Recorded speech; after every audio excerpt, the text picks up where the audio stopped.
All right, so we're going to talk about operations with functions. And when you have different functions, you can take those functions and you can add them, subtract them, divide them, multiply them. And sometimes, depending on that, the domains may or may not change, right? So the notation for it is, if we say f plus g of x, what that really means is take f of x, take g of x, and add them. Or if we do f minus g of x, that just means f of x minus g of x. And same thing with multiplication and division, okay? So let's practice a little. Here we have two functions. We have f of x and g of x. And we have to find f plus g, f minus g, f times g, f divided by g, and state the domain of each new function. All right, let's go ahead and look at domains of f of x. What is the domain of f here? All real numbers. How about g? All real numbers. Fabulous. So first of all, let's do f plus g of x. So for that one, all you do is take the first function and then plus the second function, and it's as simple as that. But of course, you have to simplify a little, so it's x squared plus x minus 4. Now, when we add these, the new function we get, f plus g of x, is this function. What is the domain of the new function? Again, all real numbers. Okay, all right, so I'm gonna call this number 1. Let's move on. Number 2, yeah. So like what if you get one where you can simplify? Like can you? So let's do all 4 of these. We'll see a couple of examples and maybe that question will be answered.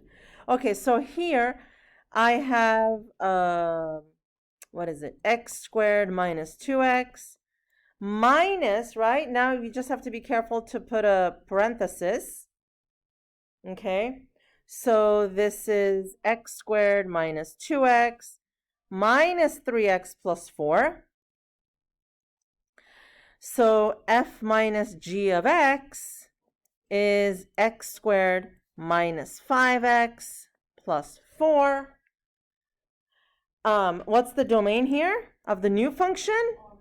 Still all real numbers. So, Misha, I think your question was, what if you can factor? Was that what you were asking? Yeah. Okay, so you don't have to go any further than this. You don't have to factor anything further than this because it's not really going to... Factoring doesn't make it more simplified, right? So this is perfect. This is standard form, so it's perfect. Okay. Number 3, we're going to do f times g of x. So we take the first function and multiply it with the new the second function. And so this is going to be 3x squared minus 4x squared, 3x cubed minus 4x squared minus 6x squared plus 8x. Okay. I need to simplify a little bit. So f times g of x is equal to 3x cubed minus 10x squared plus 8x. And what's the domain of this new function? All real numbers again, because we're just making, another polynomial out of the 2 polynomials that we had. All right. Last one is f over g of x. And so we're going to do x squared minus 2x over 3x minus 4. Here is where factoring may or may not come into play. If by factoring the numerator and or the denominator, if you can cancel things out, then you must factor. But if I factor out like an x here and I get x minus 2, is that going to help me cancel things out? No, so I can just leave it. There is no point to go further. Okay? Now, what is the domain of this function?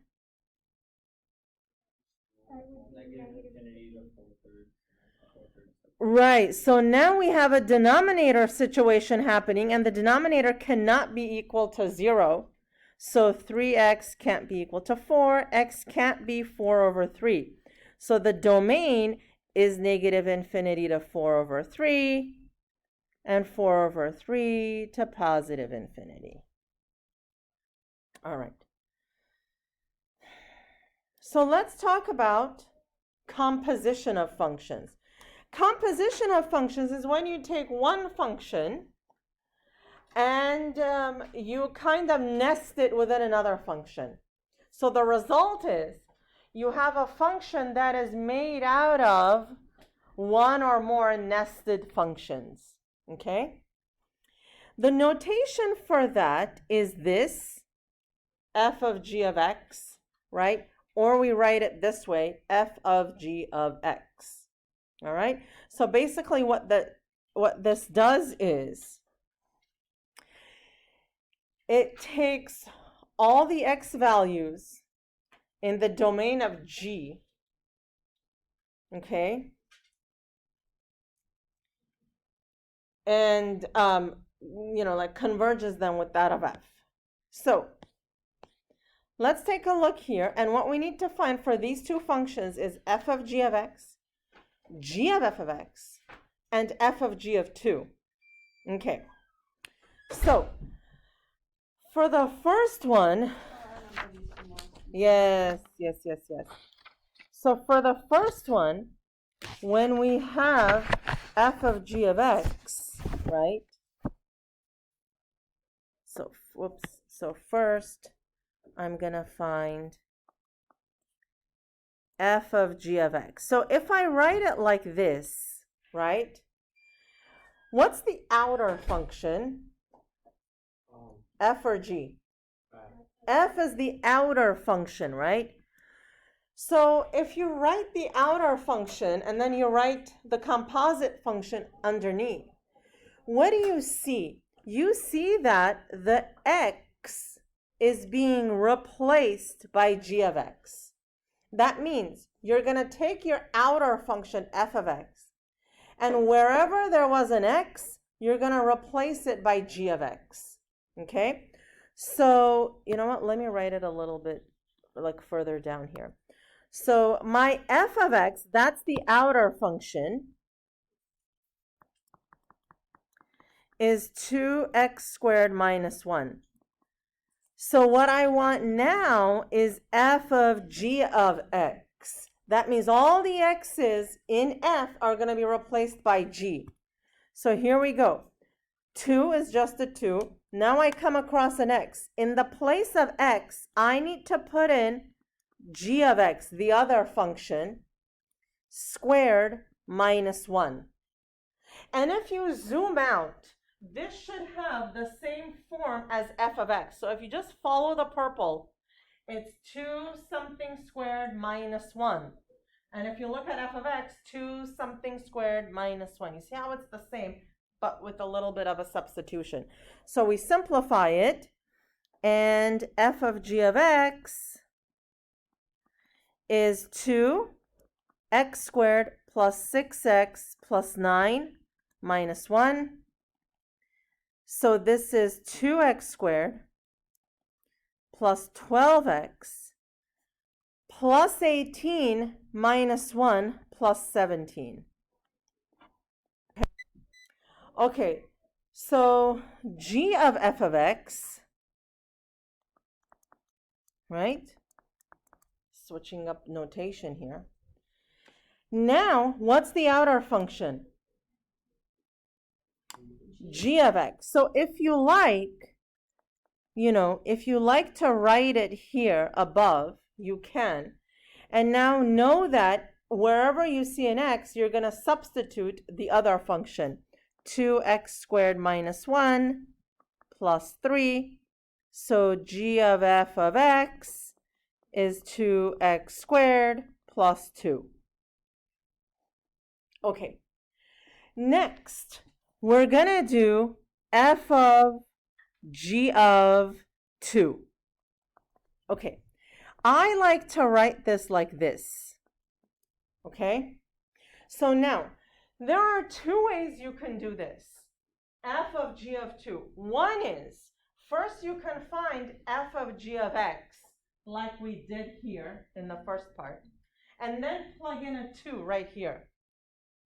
Or, okay, so in this case, that would make sense to do because we've already found it and it's like, not more steps. Or, if you're just given if you're just given this as an isolated problem, it's much easier to do it another way. So what I like to do is start from the inside. That's g of 2. All right? G of 2, I just plug it into g of x. 2 plus 3 is equal to 5, right? Then I go to the outside function and I say, okay, f of this g of 2, which I just found, is 2, 5 squared minus 1, 50 minus 1, 49. All right? Does that make sense? So it's a much more straightforward way of doing it than if I were to start from scratch, find f of g of x first, and then plug it in. All right? So if you were to plug in 2 here, would you get 49? I wonder. Yeah? Well, Ben says yes, so we're just going to go with that. But let's see. 2 times 4 plus 12 times 2 plus 17. So that's 8 plus 24. Huh? Plus 17, that's 49. Look at that. Oh, my word. Okay? So that's f of g of x as well. All right? Okay. So let's do this next one. F of x is root x minus 1. G of x is this. So first we're going to find f of g of x. All right. So f of x is the square root. Inside, I'm going to put in this one. Okay? So this is going to be the square root of x squared minus 2x plus 1 minus 1. So f of g of x is x squared minus 2x. Okay. Number 2, let's find g of f of x. Again, if it helps you, write down the outer function on top. Okay, sometimes it makes it easy for you to visually see it. So now, in x, I put in, what do I put in? The square root of x minus 1 minus 2 squared. Oh, minus 1 squared. Now, we're going to square that, though. Okay? All right, so how do we square a binomial? Well, we square the first one, x minus 1. The middle term is 2 times this, negative 2, times this, negative 2 root x minus 1. And the last term is the square of the last term. Okay? So, square the first term, that's the first term. Square the last term, that's the last term. The middle term is 2 times the first times the second. All right, so remember that from like algebra 1 and 2. And now, this is, if I can just remove the parentheses here.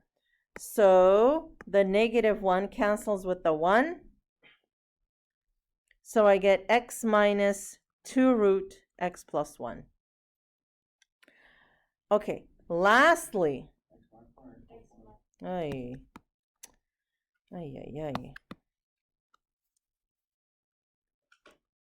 Okay, lastly, I need to find f of g of 2. I'm going to start from the inside. G of 2 is how much? 1. So then I find what? What of what? F of 1. And that is 0. Okay?